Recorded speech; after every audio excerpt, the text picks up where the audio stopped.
สบายดีทุกคนวันนี้จะมากินข้าวซอยเราจะเริ่มให้ข้าวซอยเลยนี่คือเส้นที่เขายังบ่ตัดครับจะมาตัดเส้นน้อยๆข้าวซอยลวกน้ำทามาเด้อเขายังไม่เคยได้กินหรอกข้าวซอยลวกน้ำทามาลวกน้ำทามาเมืองสิงต้องกินข้าวซอยนะอันนี้ก็เป็นอาหารเสาของเฮาเด้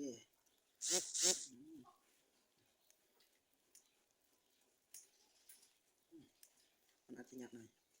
เพราะมีตัดมาหน่อยตัดตัวนี้ไงเลยเส้นนี้ไง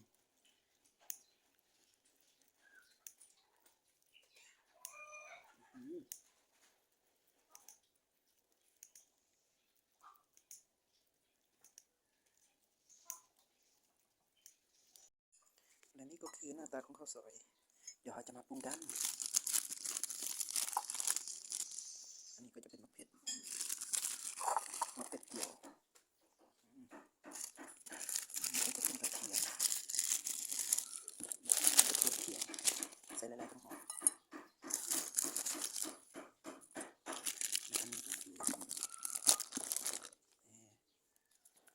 น้ำขั่วเราจะใส่เกลือกับเป็นนวดขาดไปได้ด้วยเป็นนวดใส่หลายเส้นนะใส่เกลือน้อยนึง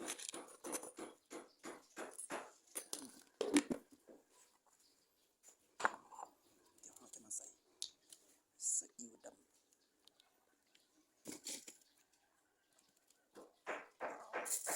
แล้วก็จะเป็นน้ำซุป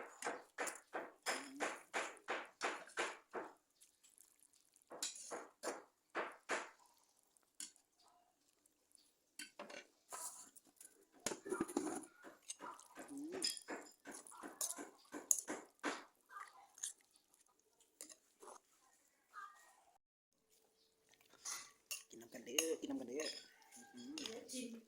เสร็จแล้วเลย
แซ่บ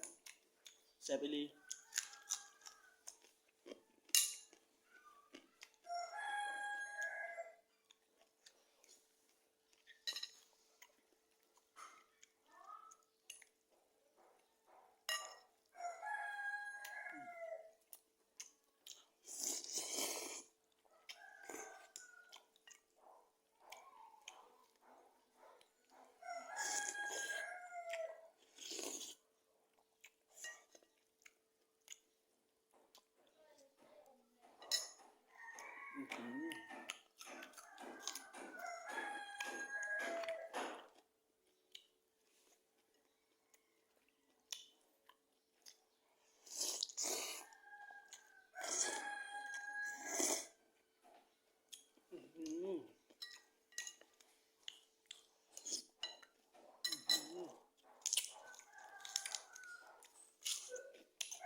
กินเองแซ่บ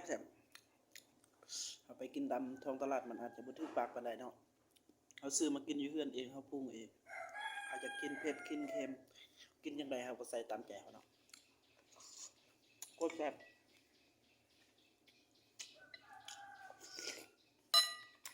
อื้อหือ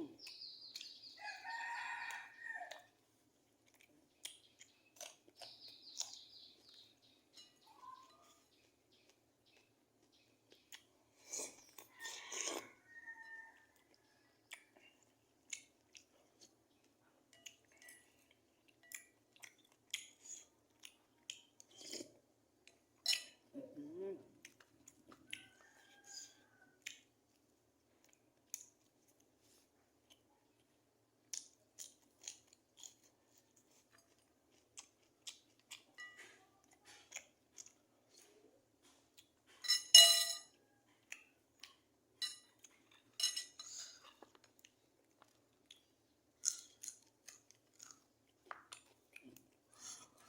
กรอบกับมักถั่วปรุงอยู่เฮือนเนาะ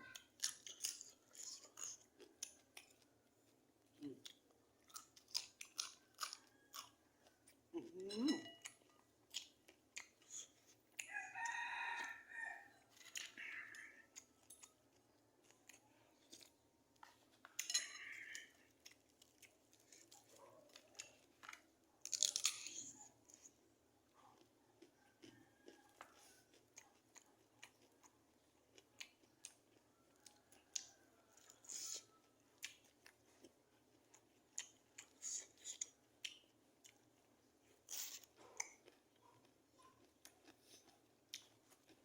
น้ำซุปโคตรคักเลยจะกินให้หมดลองจับนะอื้อหือ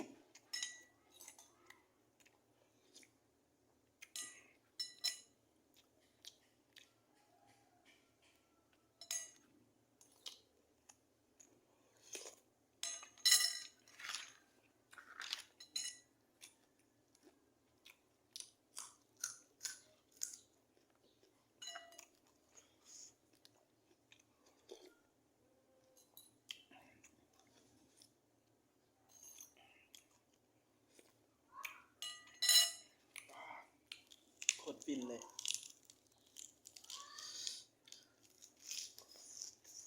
อื้อหือ